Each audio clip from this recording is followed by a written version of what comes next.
Hello મિત્રો, જય શ્રી કૃષ્ણ. આપ સૌનું સ્વાગત કરું છું મારા ચેનલની અંદર. કેનેડા તરફથી આજની એક અપડેટ બી તમારા લોકો માટે બહુ જ સારી અપડેટ છે, કારણ કે કેનેડાએ ફરી એક વખત જે પીઆર ફાઇલના નંબર છે 15,000 આપવાની વાત કરી હતી, એમાંથી 25,000 એપ્લિકેશન સુધી વધારી છે, એટલે કે 10,000 એપ્લિકેશનો વધારે આપવાની એમણે અનાઉન્સમેન્ટ કર્યું છે. અને આ એક બહુ સારા ગુડ ન્યૂઝ જ કહી શકાય, કારણ કે આ જ એક એવો પ્રોગ્રામ હતો કે જ્યાં આગળ લગભગ ઘણા ટાઈમથી લોકો વેઇટ બી કરી રહ્યા છે, ઘણા ટાઈમથી લોકોને સવાલો બી મગજમાં આવી રહ્યા છે, અને અમને બી લોકો ક્વેશ્ચન્સ પૂછતા હતા કે સર આનું શું છે. તો એ લોકો માટે બે વસ્તુ સારી છે. એક તો નંબર ઓફ એપ્લિકેશન બી વધી ગઈ, અને જે હોલ્ડ કરેલી પીઆરની એપ્લિકેશન્સ હતી એ હવે ચાલુ કરવામાં આવશે. આ બે અનાઉન્સમેન્ટ સારા છે. ડિટેલની અંદર આપું છું, બધી ડિટેલ શાંતિથી આગળ વિડીયો જોશો એટલે મળી જશે તમને. કોશિશ કરીશ કે સરળ ભાષામાં તમને સમજાવી શકું. એ પહેલાં તમારા કોઈ ક્વેશ્ચન છે તો કોમેન્ટ જરૂર કરતા રહેજો, અને આપણી બીજી ચેનલ HM વિઝા કાઉન્સેલિંગ એને બી સબસ્ક્રાઈબ કરો અને એના વિડીયોઝ બી શેર કરતા રહ્યો. હવે મેઇન સીધા ટોપિક પર આપણે જે આગળ જઈએ, કદાચ તમે વાત પરથી સમજી ગયા હશો. આપણે જે વાત કરીએ છીએ, જે મા બાપ જેના માટે આપણે માહિતી શેર કરતા હોઈએ છીએ, જે મા બાપે પોતાના બાળકો મોકલ્યા છે કેનેડાની અંદર, આ મા બાપ માટે એક સારો રસ્તો, એમના બાળકો એમને સ્પોન્સર પીઆર અપાવડાવે. આ પીઆરવાળી ફાઇલો જે લાસ્ટ આપણે હમણાં થોડા ટાઈમ પહેલાં જ એક અનાઉન્સમેન્ટ સાંભળ્યું હતું કે નવી એપ્લિકેશન્સ 2025માં નહીં લેવામાં આવે, કારણ કે એ જે ટીમ હતી એ માર્ક મિલર સાહેબની ટીમ હતી. આમનું અનાઉન્સમેન્ટ હતું કે નવી ફાઇલો અમે 2025માં એક્સેપ્ટ નહીં કરીએ.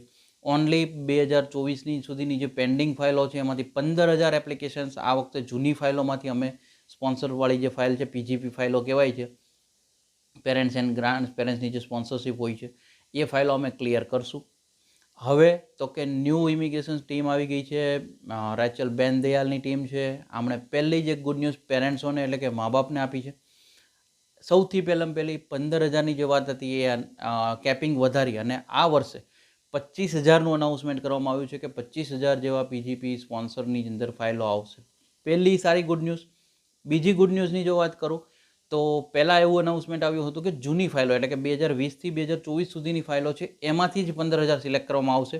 પરંતુ હવે ધીરે થોડા ટાઈમની અંદર, હા, એ અનાઉન્સમેન્ટ નથી કર્યું હજી ડેટ કે ટાઈમ કે ક્યારે નવી એપ્લિકેશન્સ ચાલુ થશે, પરંતુ એક સારી વસ્તુ એ થઈ ગઈ છે કે પેરેન્ટ્સ પીઆર માટે ન્યૂ એપ્લિકેશન આ વર્ષે બી સ્ટાર્ટ થઈ શકે છે.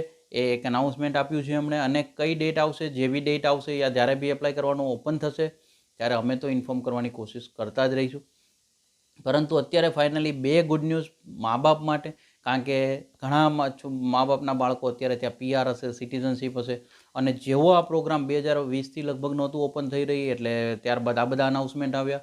એટલે એમની પાસે એક જ ઓપ્શન વધતો હતો, જે સુપર વિઝા ઉપર એમણે એપ્લાય કરવું પડતું હતું.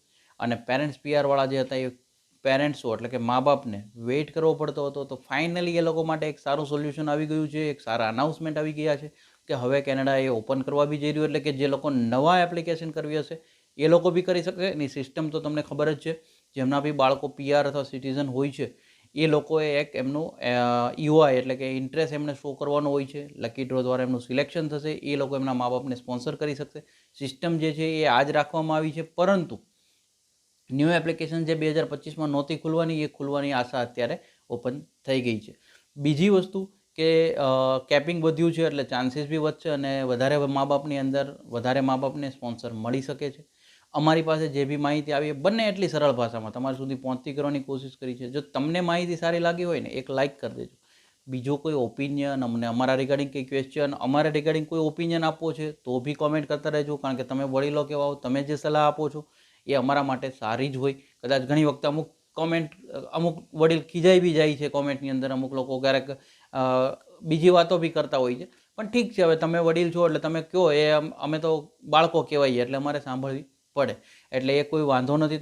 તમે બિંદાસ કોમેન્ટ કરી શકો છો, ઓપન માઇન્ડથી કોમેન્ટ કરી શકો છો. પરંતુ અમારા તરફથી એક જ રિક્વેસ્ટ છે કે તમે મેક્ઝિમમ લોકો સુધી વિડીયો શેર કરતા રહો, કારણ કે અમે કહીએ છીએ મુજબ તમે શેર નહીં કરો તો એ 50% કામ અધૂરું રહી જશે. 50% કામ અમે જે પૂરું કર્યું છે એ અમે માહિતી પહોંચાડવાનું કામ કર્યું છે. વિડીયોઝને મેક્ઝિમમ લોકો સુધી શેર કરતા રહેજો. અને જો વિડીયો સારો લાગ્યો છે, વાત સારી લાગી છે, એક લાઇક કરી દેજો. Thank you so much. જય હિન્દ, જય ભારત.